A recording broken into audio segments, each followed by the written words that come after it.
Anxiety. Okay, that might have been a little overdramatic, but you know the feeling. It's crippling. It robs you from enjoying things because there's a little voice in your head saying, what if you don't belong? What if you mess it all up? Anxiety is painfully relatable and something everyone goes through. Hell, even cute anime girls. Here's a quick lesson in human psychology. Want to know what people really like? What people gravitate to in stories?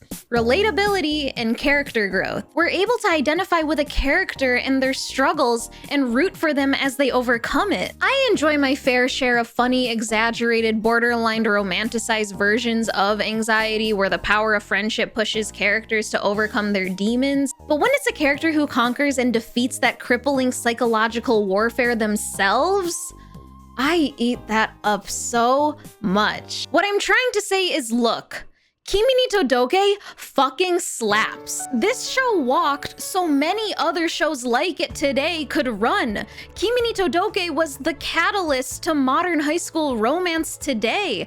I don't even know if that's true, but it feels right. A lot of romance shows, like Kimi ni Todoke is in its DNA. I actually judged this show based off of its looks for years without even realizing that that was the entire point of the story. To you, this is nothing more than a coming-of-age slice-of-life romance, but Kimi ni Todoke is so much more than that.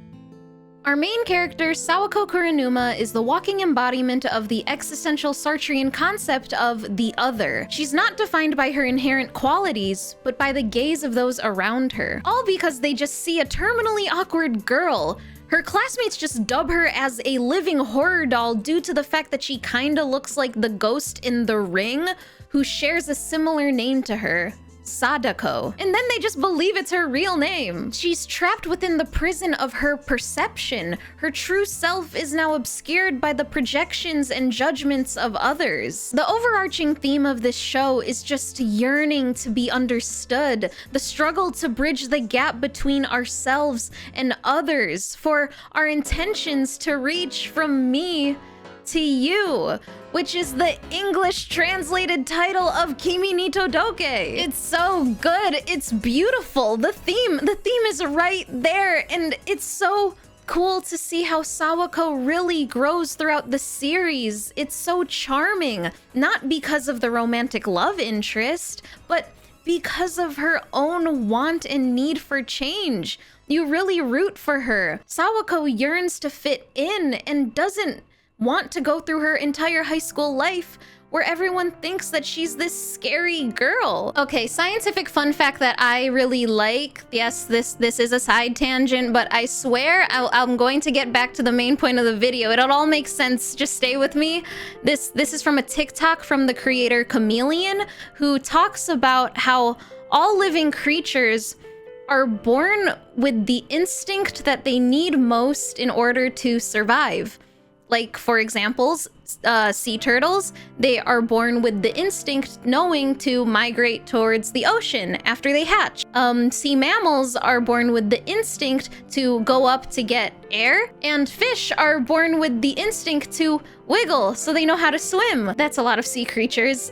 Snakes are born knowing to instinctively use their venom to protect themselves, and humans instinctively are born crying for help. It's what you need in order to survive. We thrive when we're surrounded by good people, people that we're able to go to for support, to lean on. Asking for help isn't weak.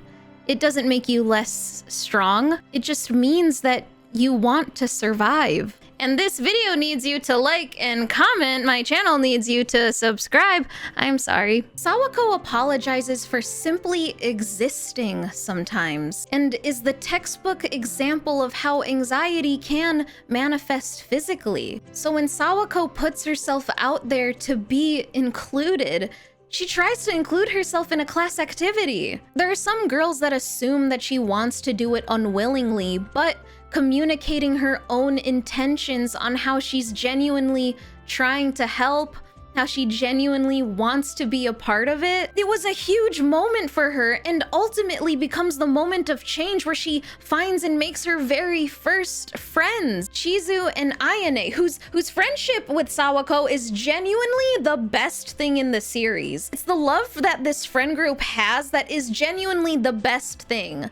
Like, yeah, there's an actual love story that is still cute, but finding strength through friendship, that's the DNA of anime, no matter the demographic. She also befriends Kazuhaya, extrovert, golden retriever, beacon of hope lover boy. He's a friend first and foremost, but is also a love interest who isn't trying to fix her. He understands that anxiety isn't something to be cured, but navigated. These friends that Sawako makes offer support, not solutions. One of my favorite scenes in this series is when Kazuhaya overhears our main girl talking about him to a fellow classmate. Kazuhaya is like, "You talking about me?" To where Kazuhaya asks her, how should I take what you're saying? To where Sawako then clarifies that she was actually complimenting him and learns how to say how she feels.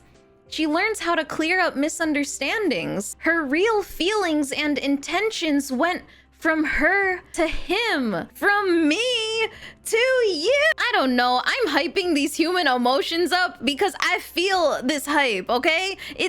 I don't know, it's basically Gojo's Hollow Purple. I just hope you like it as much as I do, and I have to get it out of my system. Much like how I gotta talk about the sponsor of today's video, CookUnity. CookUnity is a chef-to-consumer platform that delivers fresh, restaurant-quality meals to your door. Partnering with over 90 chefs from top restaurants across the US to bring signature dishes to your table every week. They have so many different types of foods for you to choose from. Like, I was genuinely impressed. Like, from Korean bibimbap to like paella and like bolognese. I was so impressed when I saw Japanese udon, karaage. They sent me 8 meals in this bag and I've already eaten 4 of them. And seriously, this was so good. Yeah, like when I was hungry, I immediately knew that I had a healthy, delicious meal waiting for me in the fridge without the stress of needing to cook or clean and honestly trying to figure out what I was going to eat every night. These guys are delivered fresh in this reusable bag and just come with instructions and are ready to eat within minutes. Like, what's on today's menu? Mama's Sunday sauce rigatoni. Okay, Mom's Sunday sauce rigatoni. It's hot. Wait, this is so good. I love pasta. I was craving noodles. Another bite. I promise I'll get back to talking to you. Who made this?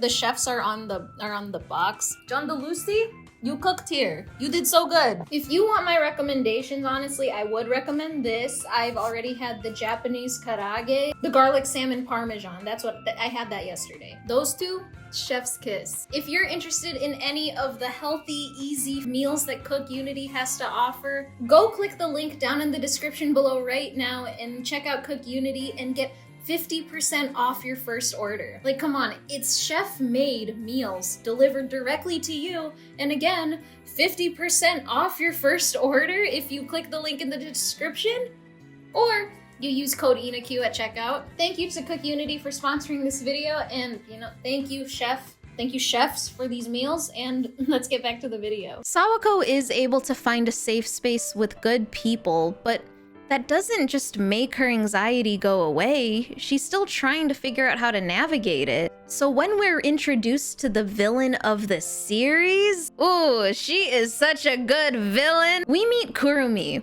who is the human embodiment of a backhanded compliment. I honestly have a lot more colorful words for her in my notes while watching the series, but they're kind of mean. One of them is that she's a fucking bitch. This is a series that I actually wished that I watched as a young girl to see what a toxic friendship looks like.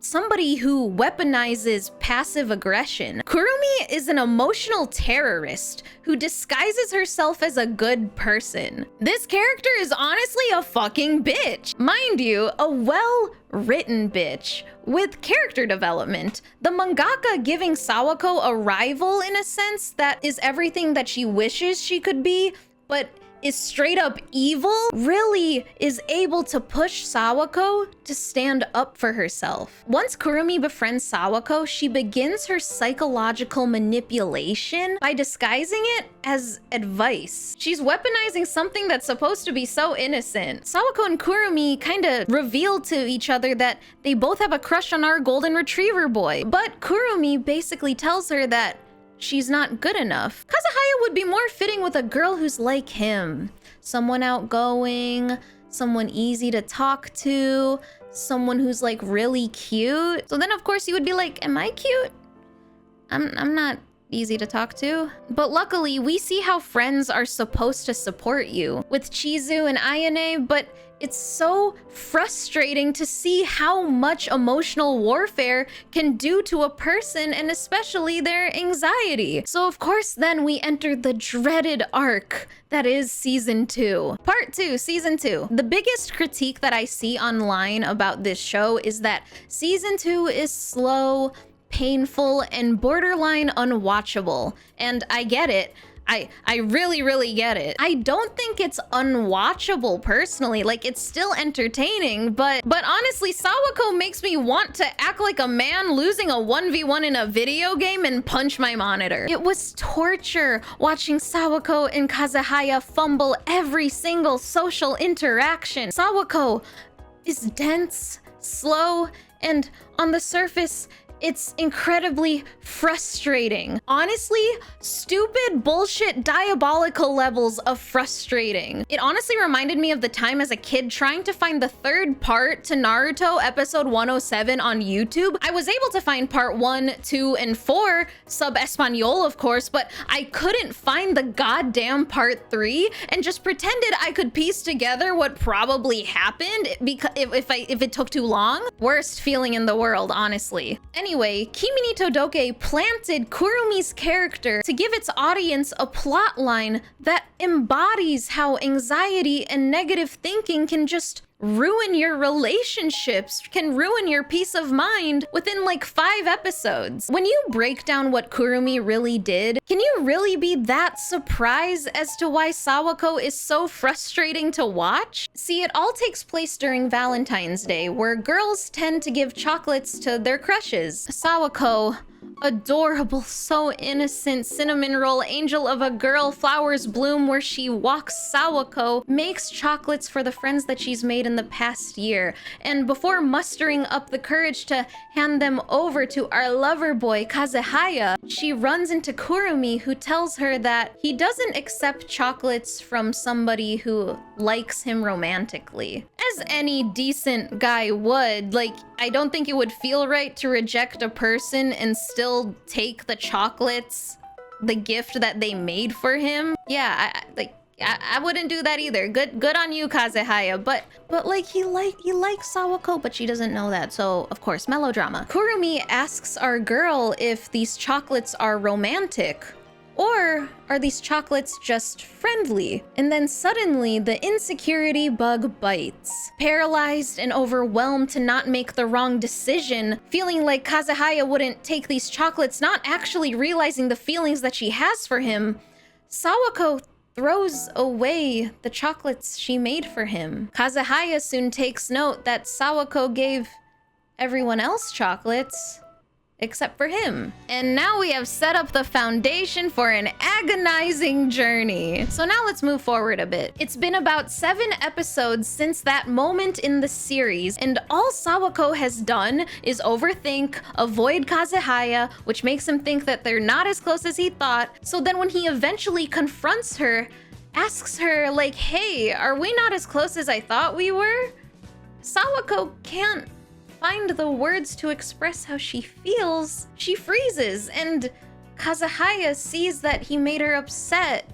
And so then the painful lack of communication and misunderstanding each other continues for 5 more episodes. They're entertaining, it's frustrating. It's so frustrating to watch. They aren't getting their feelings from themselves to the other person, from me to... Let's consider something right now.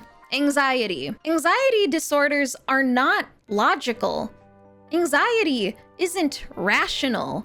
It's a swirling Leviathan nightmare of what ifs and worst case scenarios, a barrage of self-doubt and fear. It's not easy to beat the villain that is yourself. Anxiety never really goes away, and they don't teach you how to overcome it at school. Anxiety is messy. It's awkward. And Kimi ni Todoke captures all of that in its frustration magnificently. It's beautiful. But who would have thought the anime about anxiety and learning how to communicate's overarching problem is miscommunication? It's not like it's in the title or anything. I don't get it. People were genuinely so mad at the second season and drop the show. Yes, watching their exchanges is frustrating, and the side characters, Chizu and Ayane, they're like your self-insert. They actually get so pissed off at Sawako. She pretends to play dumb like every episode, saying she doesn't understand what Kazahaya means, weaponizing her incompetence. It's right there, she's just not trying to understand it. And everyone calls her out on that. This show is forcing you to confront the messy, uncomfortable reality of anxiety, to experience the agonizing conversations, the hard ones, that can feel like the end of the world, where sometimes trying to find the courage to talk to someone that you find so important to you is easier said than done. The constant self-guessing and the sheer difficulty of just trying to say how you really feel. This isn't fun to watch. It's not supposed to be. It's supposed to be frustrating, because anxiety is frustrating. We like to blame Kurumi for putting Sawako in this predicament, but the bitch said it herself. Kurumi never told Sawako to not give those chocolates to him. Sawako made that decision herself. So when we finally get to the point when Sawako stops overthinking, takes time to realize that Kazahaya has only been kind to her, so suddenly Sawako is self-assured with how she feels. When we get to that episode where she realizes that she put herself in this mess, she sees that the only way that she can confront her problems is to tackle them head on. Sawako does find the words and says it in the best way she can. She goes to Kazahaya behind a door because she's scared, of course, to confront him and saying how she feels. She's gonna do it, but she's gonna do it in her own way. And we love her for that. She can still have that wall to protect herself. But when she says her true feelings and Kazahaya opens that door, her feelings reached from her to him, from me to... Yeah, this conversation, Slice of Life does that to you. This is what you get hype for. It's as hype as Naruto versus Sasuke, which, I don't know, I couldn't find the third part. I still can't believe that I don't know. I judged the show before watching it.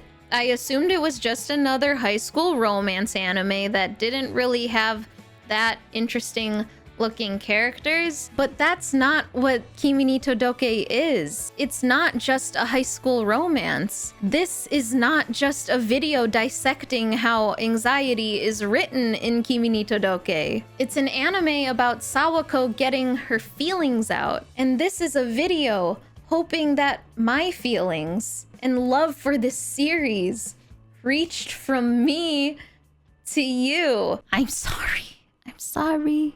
The title is just so perfect. Is it a crime to reiterate it to the ground? Thank you so much for watching this video. Please like, comment, subscribe. Have you seen Kimi ni Todoke? If so, what are your thoughts on the second season? And I really hope that you liked this video. I've honestly just been making videos on stuff that I've been enjoying at the moment, so I really hope that you liked it. Please like, comment, subscribe, all of it, none of it, whatever you want. And let me know what other series I should visit next. It's not like I care or anything.